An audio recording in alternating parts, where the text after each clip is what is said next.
ამ მოდიფიკატორის გამოსაყენებლად მაგალითისათვის დავხაზოთ 2 ცალი სფერო.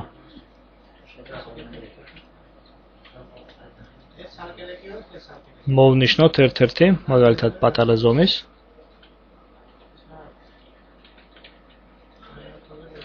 და გამოვიყენოთ მოდიფიკატორი preserve.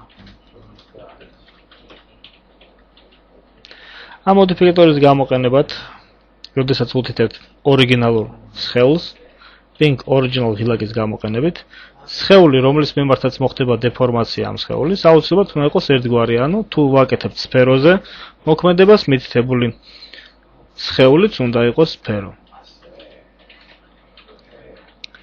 პარამეტრების ცვალებადობა ხდება ისეთი მაჩვენებლებით, როგორც არის იტერაციული რიცხული მაჩვენებელი.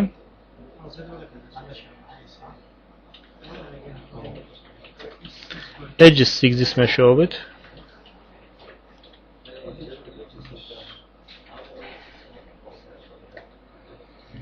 Face წახნაგების კუთხური განლაგების მიხედვით ერთმანეთის მიმართ.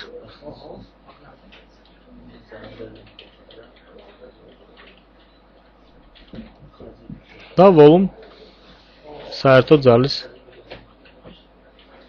edge-ისა და face-ის ქმედებისას. თუ რა თქმა უნდა მოვახდენთ ორიგინალური სხეულის პარამეტრების შეცვლა, ესეთია როგორც მაგალითად რადიუსი, პარალელურად იმოქმედებს იმ სხეულზე, რომელზეც გამოყენებული იყო მოდიფიკატორი preserve, ვინაიდან ორიგინალური ობიექტი არის ის, კერძოდ ლურჯი სფერო ამ შემთხვევაში, რომელსაც უცვლით რადიუსს.